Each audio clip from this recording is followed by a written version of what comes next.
अच्छा सुनो, सब्सक्राइब करते वक्त ना घंटी बजा देना ताकि जब मैं ऑनलाइन आऊँ तो तुम्हारे फोन की भी घंटी। ચાલો આજે આપણે સપનાના શહેર મુંબઈની આર્થિક ગલીઓમાં એક સફર કરીએ. અહીં એક યંગ પ્રોફેશનલ પોતાના પૈસાનું મેનેજમેન્ટ કેવી રીતે કરે છે, એનું બજેટ શું કહે છે. ચાલો આજે આ બધા જ રહસ્યો પરથી પડદો ઉઠાવીએ. તો સૌથી મોટો સવાલ, મુંબઈમાં રહેવા અને કામ કરવાનો ખરેખર ખર્ચ થાય છે કેટલો? શું એક સારો પગાર ખરેખર પૂરતો છે? આ એક એવો સવાલ છે જે ઘણા લોકોને મૂંઝાવતો હોય છે. આજે આપણે આનો જ એકદમ ચોક્કસ જવાબ શોધવાની કોશિશ કરીશું. અને આ સમજવા માટે આપણે કોઈ કાલ્પનિક નહીં પણ એકદમ રિયલ લાગે એવું ઉદાહરણ લઈશું. મળીએ એક 27 વર્ષના માર્કેટિંગ મેનેજરને, જેમના મહિનાના હિસાબ કિતાબ પરથી આપણને મુંબઈની સાચી આર્થિક તસવીર જોવા મળશે. તો આ વ્યક્તિ કોણ છે જેના બજેટની આપણે આટલી ઊંડાણપૂર્વક ચર્ચા કરવાના છીએ? ચાલો એમની પ્રોફાઇલ પર એક નજર નાખીએ. એમની ઉંમર છે માત્ર 27 વર્ષ. એકદમ એવી ઉંમર જ્યાં કરિયર હજુ તો ટેક ઓફ કરી રહ્યું હોય છે અને સપના આસમાને હોય છે. અને એમનો પ્રોફેશન એ કોઈ સામાન્ય કંપનીમાં નહીં પણ એક ટેક સ્ટાર્ટઅપમાં માર્કેટિંગ મેનેજર છે. આ એક એવો ફિલ્ડ છે જે ખરું ને મુંબઈની નવી ઓળખ બની રહ્યું છે. અહીં ગ્રોથની તકો અનલિમિટેડ છે. અને હવે સૌથી મહત્વનો આંકડો, એમની વાર્ષિક આવક છે પૂરા 18 લાખ રૂપિયા. આ એ રકમ છે જેના પર એમના સપના અને જવાબદારીઓ બધું જ ટકેલું છે. ચાલો જોઈએ આ પૈસા આવે છે ક્યાંથી અને જાય છે ક્યાં. 18 લાખ વાર્ષિક એટલે કે હાથમાં કેટલા આવે? ચાલો ગ્રોસ અને નેટ સેલરીના આ ગણિતને થોડું સહેલું બનાવીએ અને સમજીએ કે દર મહિને બેંક એકાઉન્ટમાં ખરેખર કેટલી રકમ ક્રેડિટ થાય છે. ઓકે, તો હવે આ ટેબલ પર નજર કરીએ. ગ્રોસ મંથલી ઇન્કમ છે 1.5 લાખ રૂપિયા. પણ આ આખી રકમ હાથમાં નથી આવતી. સૌથી પહેલા ભવિષ્ય માટે 15,000 રૂપિયા સીધા પ્રોવિડન્ટ ફંડ એટલે કે પીએફમાં જાય છે. અને પછી આવે છે સરકારનો હિસ્સો, લગભગ 25,000 રૂપિયા ટેક્સમાં કપાઈ જાય છે. તો બધી જ કપાત પછી ફાઇનલી હાથમાં આવે છે 1,10,000 રૂપિયા. બસ આ જ છે એ જાદુઈ આંકડો જેના પર આખા મહિનાનો ખર્ચ, બચત અને રોકાણ બધું જ નિર્ભર છે. તો આ 1,10,000 રૂપિયા જાય છે ક્યાં? આ ચાર્ટ બધું જ કહી દે છે.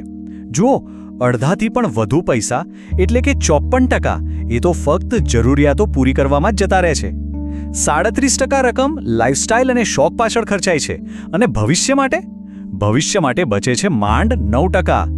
ચાલો આ દરેક ભાગને થોડો ઝીણવટથી તપાસીએ.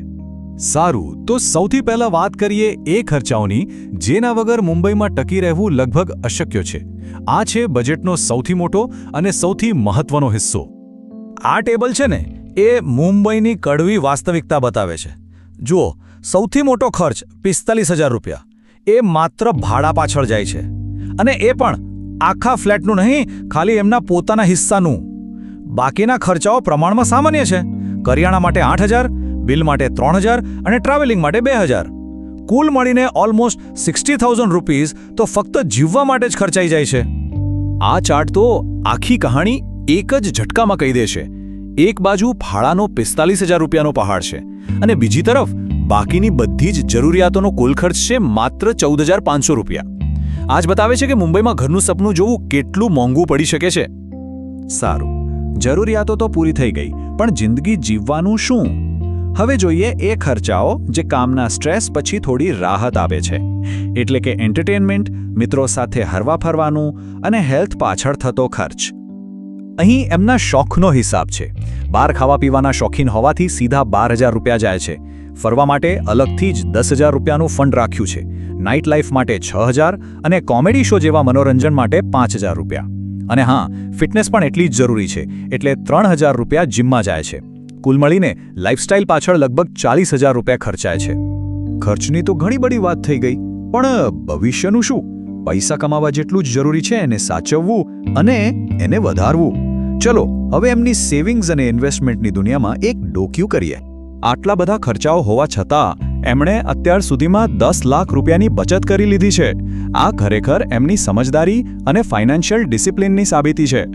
પણ આ 10 લાખ રૂપિયા પડ્યા છે ક્યાં? બસ અહીં જ એમની સ્માર્ટનેસ દેખાય છે.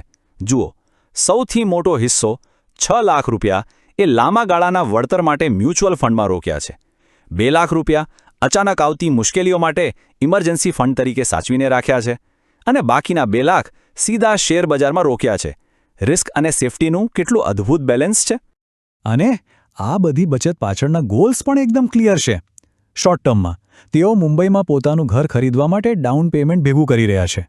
અને લોંગ ટર્મ ગોલ 45 વર્ષની ઉંમરે નોકરીની ચિંતામાંથી મુક્ત થઈ જવું, એટલે કે ફાઇનાન્શિયલ ફ્રીડમ મેળવવી. તો આ આખા બજેટનું એનાલિસિસ કર્યા પછી આપણે શીખ્યા શું? મુંબઈમાં રહેવાનો અસલી મતલબ શું છે? આખા વિશ્લેષણનો સાર આ એક જ વાક્યમાં છે. એ પ્રોફેશનલની સલાહ છે. નમ્ર બનવા માટે તૈયાર રહો. આનો અર્થ એ છે કે મુંબઈ ઘણું માંગી લેશે. એ મોંઘું શહેર છે.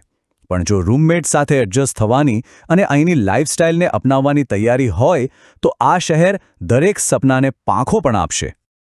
અને અંતે એક સવાલ જે આપણે સૌએ પોતાની જાતને પૂછવો જોઈએ. જેમ આ બજેટ એ વ્યક્તિની પ્રાયોરિટીઝ, ઘર, કરિયર અને આઝાદી બતાવે છે, એમ આપણું પોતાનું બજેટ આપણી પ્રાથમિકતાઓ વિશે શું કહે છે? પૈસા જ્યાં જાય છે ને એ જ આપણી સાચી પ્રાથમિકતા હોય છે. આના પર વિચારવા જેવું